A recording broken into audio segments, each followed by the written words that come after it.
10월 첫 주일입니다. 참 선선하고 좋은 날씨. 비도 오다가 태풍도 멀리 갔다 그래요. 태풍도. 감사합니다. 하나님께 찬송합니다. 할렐루야. 아멘. 제가 가장 중요한 것 시리즈로 오늘 14번째를 하겠습니다. 어떤 분이 목사님 정말 이 한 가지 한 가지가 소중합니다. 그래서 컬렉션을 했으면 좋겠습니다. 이런 분도 있어요. 컬렉션을 하면 갑오로 남겨두셔도 괜찮아요. 이 중요한 메시지 한 가지 제가 뭐 이제 다 끝나가는 것 같습니다만은 오늘은 그 성령과 불에 대해서 말씀하려고 합니다. 지난 시간에 말씀드렸던 건 마찬가지로 구약의 예언이 말라기를 마지막으로 끊어졌습니다. 그리고 400년이라고 하는 긴 시간 동안 구약의 예언이 멈춰져 있었어요. 그래서 이때를 예언의 침묵기라고도 하고 신구약의 중간기라고도 합니다. 그런데 400년 동안 하나님이 예언자를 통한 말씀의 침묵을 지키시다가 지키시는 이유는 두 가지겠지요. 할 만큼 하셨거나 해도 못 알아들으니까 침묵하시는 거겠지요.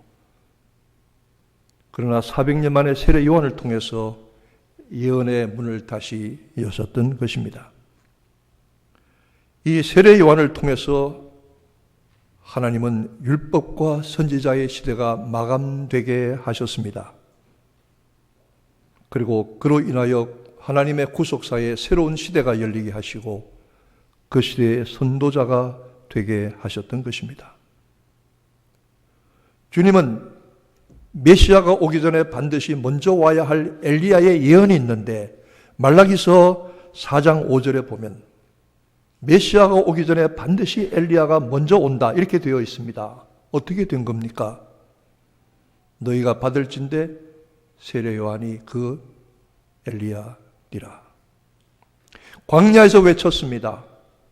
엘리야가 털이 많은 사람인데 그의 흉내를 내어서 낙타 털 가죽 옷을 입고 소리 외쳤습니다. 이스라엘에 아주 고통스러운 위험만 주었습니다. 세례 요한도 그랬습니다. 그러나 그가 아무리 크고 위대한 인물이라고 할지라도 천국에서는 지극히 작은 자라고 주님이 말씀하고 있습니다. 왜냐하면 율법과 예언의 의, 사람의 의의 시대가 끝나고 하나님의 의와 은혜의 시대가 시작되었기 때문인 것이죠. 그리스도로 말미암아 율법과 예언이 완성되게 하신 하나님은 세례 요한을 예수 그리스도의 선도자로 전령으로 삼으셨던 것입니다. 하나님은 먼저 요한이 물로 회개의 세례를 베풀도록 말씀하셨습니다. 예루살렘과 요단강 사방에서 많은 사람들이 몰려와서 저에게 물로 세례받고 회개했습니다. 그런데 그 가운데는 많은 바리새인들과 사두개인들도 왔습니다. 바리새인은 하나님의 의가 아닌 율법의 의, 자기 의를 자랑하는 사람들이고 사두개인들은 세속 권력과 명예를 탐하는 부귀 영화를 좋아하는 사람들입니다. 이들을 가리켜서 세례 요한이 충격적인 선언을 하고 있습니다. 이 독사의 자식들아, 구렁이는 알을 낳고 독사는 새끼를 깝니다. 새끼로 나올 때마다 그 이빨에는 사람을 금방 죽이는 맹독을 가지고 나옵니다. 이 독사의 자식들아, 누가 너에게 임박한 진노를 피하라 가르치더냐. 저는 이 말씀을 그전에는 정죄와 저주로만 이해를 했어요. 성경을 자꾸 읽다 보니까 그런 것만이 아니에요. 세례 요한이 바리새인과 사두개인들에게 그리고 나오는 백성들의 지도자들에게 이 독사의 자식들아 말하지만 이것은 그들을 책망하고 저주하는 것이 아니라 어떻게 하든 깨닫고 돌이켜서 하나님 앞으로 돌아오라고 하는 간곡한 권고의 말씀이었다고 하는 사실입니다. 왜냐하면 이 독사의 자식들아 하고 심판과 저주와 책망을 퍼붓는 것 같지만 그 다음에 이어서 말씀하시기를 그러므로 너희는 회개에 합당한 열매를 맺고 독사의 자식 노릇 그만하고 하나님의 백성으로 구원받은 백성으로 은혜의 백성으로 돌아와라, 돌아와라, 돌아와라, 돌아와라. 간절한 외침이 세례 요한에게 있었다는 사실입니다. 도끼가 이미 나무 뿌리에 놓였습니다. 열매를 맺지 못하는 나무마다 찍어서 불에 던지울 것이고 그가 성령과 물로 세례를 베푸서 타작마당을 정하게 하시고 알곡은 골라서 곡간에 채우시리라. 세례 요한은 백성들에게 물로 세례를 받고 저들에게 촉구했습니다. 마음을 돌이켜라. 행동을 변화시켜라. 그리고 삶의 열매를 맺으라. 회개의 세 가지 증거는 이 세 가지입니다. 회개는 세 가지 증거가 있는데 단계가 있습니다. 증거가 있습니다. 첫째는 마음의 변화입니다. 두 번째는 행동의 변화입니다. 세 번째는 삶의 변화입니다. 이 세 가지가 있어야만 온전한 회개가 됩니다. 사람들이 와서 요한에게 물로 세례를 받고 그들의 삶의 방법을 바꾸었습니다. 그러나 하나님은 그것으로도 충분치 않다고 하십니다.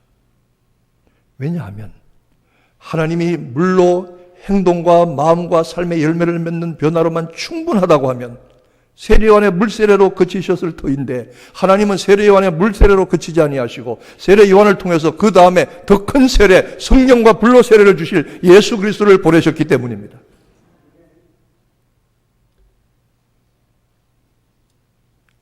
요한은 이렇게 말합니다. 나는 참빛이 아니요 그 빛에 대하여 증거하러 온 자라. 사람들이 요한이 나가서 회개하라, 이 독사의 자식들아, 회개에 합당한 열매를 맺으라고 물로 세례를 베풀 때 역사의 무대에서 모든 사람의 시선과 관심을 자기에게 집중시킨 다음에는 예수 그리스도를 모셔다가 그 자리에 세우고 자기는 뒤로 물러 사라진 것입니다. 그것이 세례 요한의 사명이었습니다. 세례 요한은 이렇게 말합니다. 내 뒤에 오실 분은 나보다 능력이 크고 많으시니 나는 그의 신들매, 신발끈을 들기에도 감당치 못할지로다. 신발끈과 신발을 들고 있는 것은 하인 중에서도 가장 낮은 하인이 하는 일입니다. 나는 이것도 감당하지 못합니다. 제가 아는 선배 목사님 두 분이 계신데 두 분 다 오래전에 켄타키에 있는 에즈베리 신학교라고 하는 유명한 좋은 신학교에 유학을 가셨어요. 한 분은 목사님이고 한 분은 평신도예요. 신학생이에요.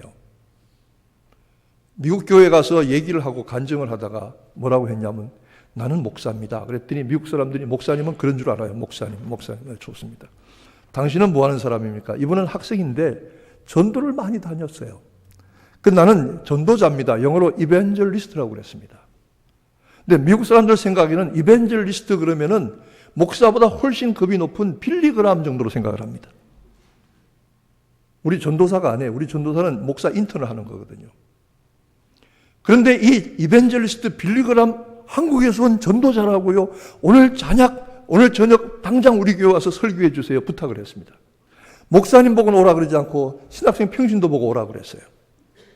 좀 미안하기도 하고 그러잖아요. 목사님도 좀 뻘쭘하기도 하고. 그래서 저녁에 설교를 가려고 준비하고 있는데 옷을 입는데 보니까 같은 방을 쓰는 목사님이 평신도 신학생이에요. 구두를 닦고 계시더라는 거예요. 구두. 왜 그럽니까? 그러지 마세요. 아니요. 오늘 아무개 형제가 참 귀한 자리에 가서 말씀 전하는 날 아니요. 말씀을 전하는 이분을 위해서 내가 구두 닦아드리는 게 뭐가 허물이 되겠소? 하고 열심히 구두를 닦아서 이분이 얼마나 마음에 감동을 받았는지. 저는 그 얘기를 듣고 나도 감동을 받았어요. 그래서 내가 그 전에 우리 교회 관리하시던 지집사님한테 구두통을 하나 만들려고 그랬어요. 그래서 그 안에다 구두약과 구두술을 넣고 우리 교회 강단에 와서 설교하시는 설교자마다 제가 다 닦았어요. 제가. 부흥회 오시는 분마다 다 닦아드렸어요. 아니, 목사님 왜 이래요? 이거 좀 닦아드립니다. 우리 교회 참 귀한 강단인데 여기 올라가시는 분을 내가 그냥 보낼 수 있습니까? 닦아드립니다. 혹시 여러분도 구두가 더러우십니까? 오시면 환영합니다. 근데 성경 거면 좀 가지고 오시면 좋을 것 같아. 나는 그분의 신들매 신발끈을 들기에도 감당치 못합니다. 왜냐하면 나는 물로 세례를 베풀지만 내 뒤에 오실 그리스도는 성령과 불로서 세례를 베푸시는 분이기 때문입니다. 여러분, 성경을 읽을 때에 성령과 불 그러면 그걸 따로 해석하려고 애를 쓸 필요가 없습니다. 대부분은 무엇과 무엇 이렇게 병렬해서 나오면 같은 겁니다. 성령의 세례나 불 세례나 같은 성질을 가졌다고 보면 성경을 잘 이해하는 것이죠. 성령과 불로 세례를 주실 것이라. 나는 겨우 물로 세례를 베풀어서 여러분의 삶의 변화와 행동의 변화와 열매를 얻게 하지만 내 뒤에 오시는 분은 성령과 불로 세례를 베풀어서 여러분의 속을, 여러분의 심령을, 여러분의 썩고 부패한 원죄의 부패성까지도 완전히 태워서 버리시리라. 완전히 새 사람을 만드시리라. 믿으시면 아멘 하시기 바랍니다. 제가 이 가장 중요한 것, 이 시리즈로 설교하는데요, 저는 평생의 목회를, 평생의 설교를 다 여기다가 집약해서 하는 심정으로 합니다. 그런데 왜 제가 이런 얘기를 하느냐 하면, 왜 성령 불세례 받으라고 하느냐 하면, 많은 사람들이, 많은 목사님들이, 설교자들이 이걸 캐캐 묵은 이야기로 생각을 해요. 아닙니다. 오늘 유행을 따라서 듣기 좋은 말씀, 재밌는 말씀, 위로가 되는 말씀, 축복되는 말씀은 잘 할 수 있지만 저도 할 수 있습니다. 그러나 사람의 심령을 변화시키고 은혜의 성령의 불로 체험, 근본적인 변화를 일으키시는 것은 이 말씀의 능력만으로 가능합니다. 불은 두 가지의 속성을 가지고 있습니다. 불은 뜨겁습니다. 그리고 불은 태웁니다. 성경학자들마다 조금 주장이 달라서 교파들마다, 예를 들어서 순복음이나 오순절 계통에서는 성령의 불 받는다는 것을 은사 체험으로 이해를 합니다. 방언하고 무슨 신비한 일, 틀린 거 아닙니다. 그러나 우리 성결교회와 웨슬레안과 나자렌과 감리교회는 이 성령의 불을 내 속에 있는 죄의 본성과 내가 아무리 노력하고 애써도 거룩해지지 않는 내 속에 남아있는 더러운 본성과 원죄의 부패성과 타락하고 악한 기질들을 속속들이 태워주시는 성령의 능력으로 이해합니다. 저는 이 두 가지가 다 같이 간다고 믿습니다. 성령의 은혜를 받고 내 속사람이 태워져서 변하여 온전하게 될 때에, 그때에 하나님 앞에 바치는 열심이 진정한 열심이고 진정한 뜨거움입니다. 만약 여러분이 주님을 온전히 섬기지 못한다고 하면 이 은혜를, 성령의 불세를 제대로 체험하지 못했다고밖에 할 수가 없습니다.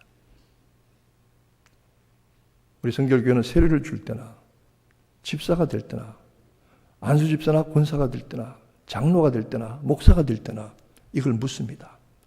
성령의 불세를 받았습니까? 성령의 불세를 체험하기를 원합니까? 물로 세례받는 것만으로 안 됩니다. 사모하던 사람들이, 이 은혜를 받은 사람들이 성령의 불세례를 받고 성령의 불이 자기 속에 들어와서 자기의 속을 완전히 속심령을 뒤집어 엎어서 태워서 새로운 사람 되는 걸 체험하고 하늘의 거룩함을 체험한 사람들이 모여서 간증하다가 보니까 성결파가 된 겁니다. 소수의 사람들이지요. 그러나 이 은혜는 분명히 있습니다. 이 성경적인 은혜와 진리는 분명히 증거해야만 합니다. 그래서 성도들로 하여금 단순한 육신의 삶과 열정과 헌신만이 아니라 성령의 불세례를 받고 내 속에 모든 원죄의 부패성이 악한 것들이 태워져 새 사람 되고 주님의 일을 열심히 그야말로 하늘이 주시는 은혜와 불러서 감당하는 이 변화가 있게 되기를 축원합니다. 오순절 마가의 다락방에서 성령이 임하실 때에 제가 오순절 마가의 다락방이라는 데를 가봤어요. 다윗의 무덤 위에 있더라고요. 그 자리가 진짜인지 아닌지 모르지만 그 아래는 다윗의 무덤이고 그 위에 마가의 다락방이 있는데요. 꽤 커요. 우리 본당의 한 3분의 2 정도 사이즈가 돼요. 그런데 그 안에 120명이 들어가서 죽기 살기로 기도했다는 거 아닙니까? 그랬더니 성령이 약속된 날에 강림하시는데 오순절 날에 하늘로부터 급하고 강한 바람 같은 소리가 있어. 저들이 모인 온 방에 가득하더니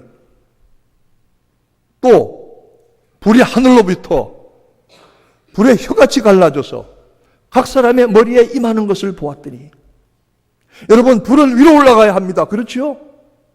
불길도 위로 가야 하고 연기도 위로 가야 합니다. 그런데 이 하늘의 불, 성령의 불은 거꾸로 하늘에서부터 내려옵니다.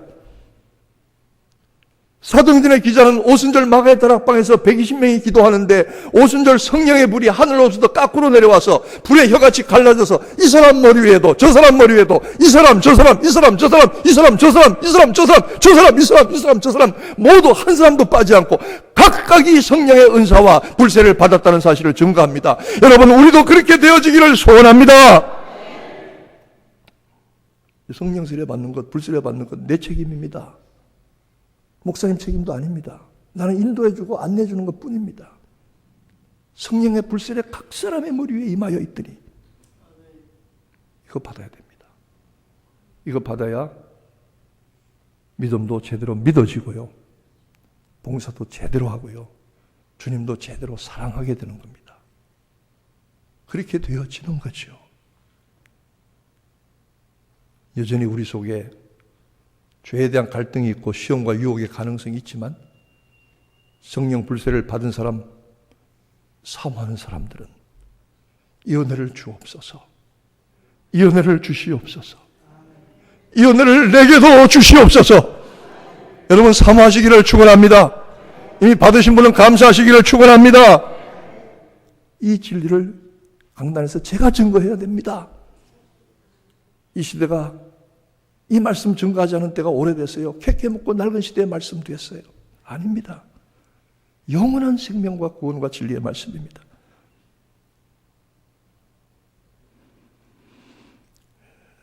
신자는 회개하고 예수를 믿어서 마음의 돌이킴과 행동의 변화와 삶의 열매를 맺어야 합니다. 그러나 하나님은 더 이상의 것을 원하십니다. 성령과 불로 세례를 받아서 타락하고 부패한 성품이 태워지고 정결하게 되어서 하늘의 능력을 체험하고 주님을 온전히 섬기게 되는 것, 이것을 증거하게 되는 성령의 불세례, 성령 은사. 주님이 이 땅에 오신 목적이 성령과 불로 세례를 주시겠다고 했습니다. 약속되었다고 했습니다. 받은 사람이 있습니다. 여러분, 돈 많이 벌거나 건강해지거나 다른 것도 다 좋은 일이지만 예수 믿어 받는 유익이 많지만 정말로 예수 믿을 때 성령과 불세례의 은혜를 체험해서 참으로 거룩한 하나님의 백성 되어지기를 주님의 이름으로 축복합니다. 주님의 이름으로 축원합니다. 아멘. 기도하겠습니다. 성령의 불세례를 믿습니다. 악하고 타락하고 부패하고 교만하고 어리석은 성품들, 원죄의 부패한 성품들, 기질들이 태워지게 하시고 각 사람의 머리에 임하는 성령의 불이 우리를 단순한 마음의 변화와 행동의 변화, 삶의 열매 이상으로 거룩한 하늘의 백성 삼는 이 놀라운 은혜가 우리 한빛교회 성도들 한 사람 한 사람에게 빠지지 말고 있게 하여 주시옵소서. 예수님의 이름으로 기도합니다. 아멘.